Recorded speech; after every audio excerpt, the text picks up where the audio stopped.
Masarap na pansit bihon. Yan, magluluto tayo nito. So, mayroon na tayo ditong mga sangkap. Ito ang ating gagawin ngayon. Magluluto tayo nito.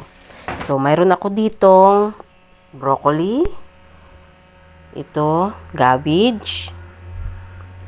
Yan ang ano ng broccoli na yan. So, sinama ko na din yan, sayang eh. Tapos, mayroon tayo ditong beans. Yan, bagyo beans. Then, mayroon tayong carrots. So, ito ating mga ingredients. Tapos, mayroon tayong sibuyas. Bawang, sibuyas. Tapos, yung ating magic sarap, mamasita. Para masarap yung ating tapos salt, then pepper, tsaka itong ating manok. O yan, ang manok. Tapos mayroon din akong ditong atay ng manok. Ayan. Tapos ito yung ating bihon. Yan, umpisahan na natin ang pagluluto. Maglalagay tayo ng oil. Then, bawang. Haluin muna natin ito na maging brown siya ng konti. Tapos, saka na naman natin ilagay yung sibuyas. Ayan. Halo-haloin lang natin na maging brown. Yan, sige, halo lang.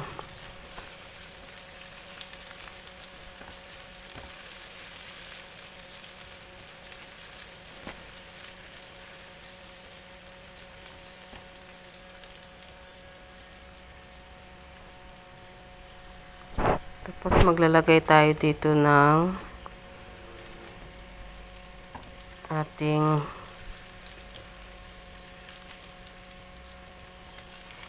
manok. Yan, gigisa muna natin yung manok natin. Palambutin muna natin ito. Pag lumambot na, saka na natin ilagay yung ating atay ng manok.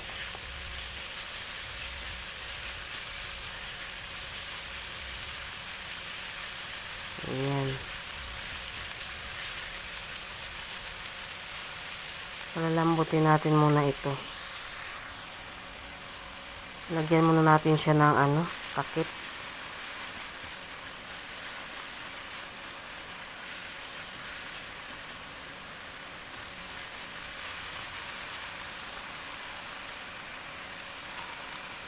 Yan, tapos lakayin natin yung ating atay ng manok.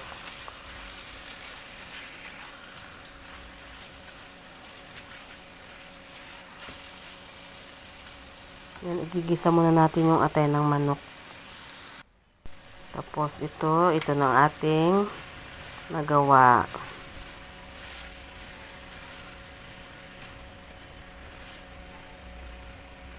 Halo-haloin lang natin.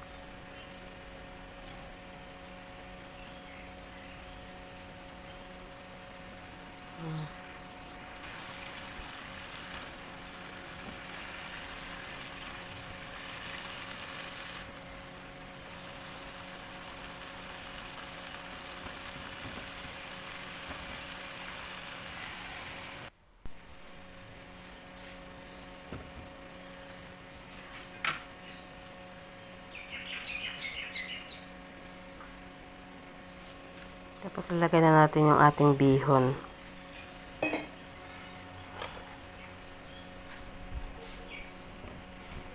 Hahaluin natin.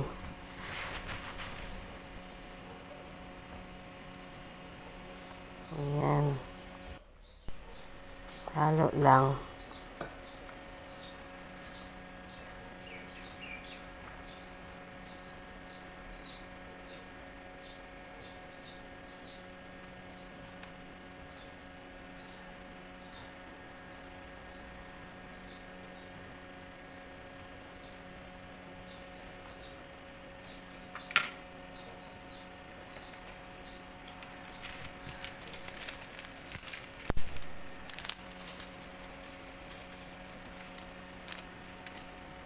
Maglalagay tayo ng ating magic sarap.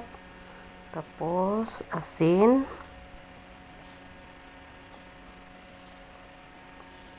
Paminta. Ayan. Haluin ulit natin.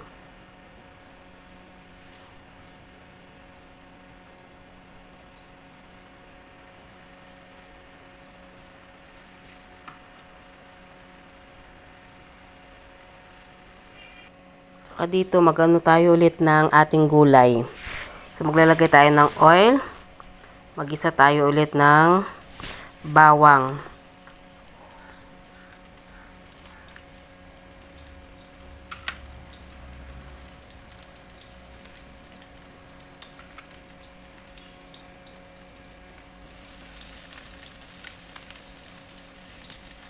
Haluin muna natin. Tapos maglalagay tayo dito ulit ng sibuyas. Ayan. Para masarap ang ating bihon, pansit bihon. Tapos ilalagay na natin yung gulay, carrots. Mas maraming gulay, mas masarap. Ayan, gigisa muna natin.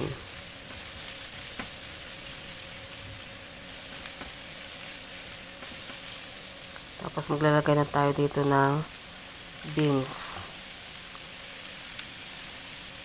Ayan. Ako mas masarap talaga pag maraming gulay.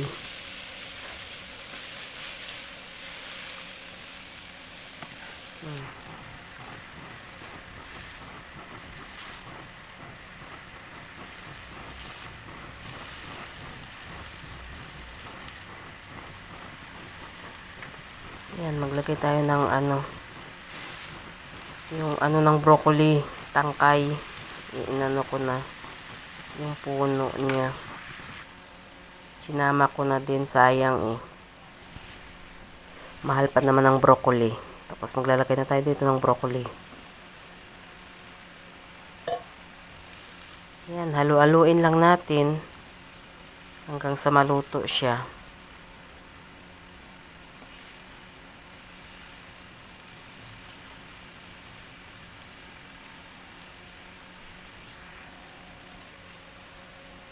Lagyan natin ng kunting tubig.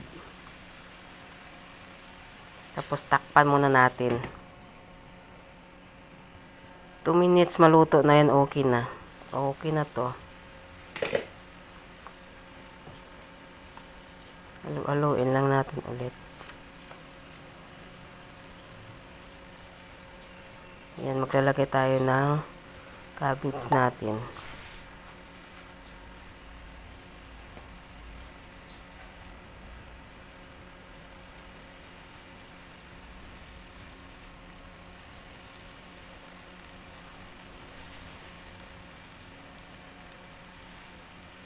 Takpan muna natin ulit.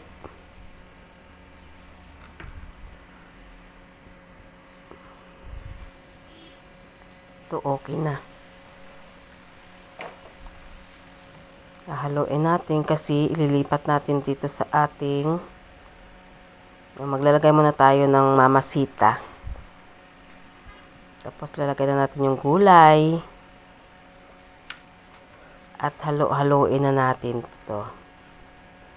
So, mayroon na tayong masarap na pansit.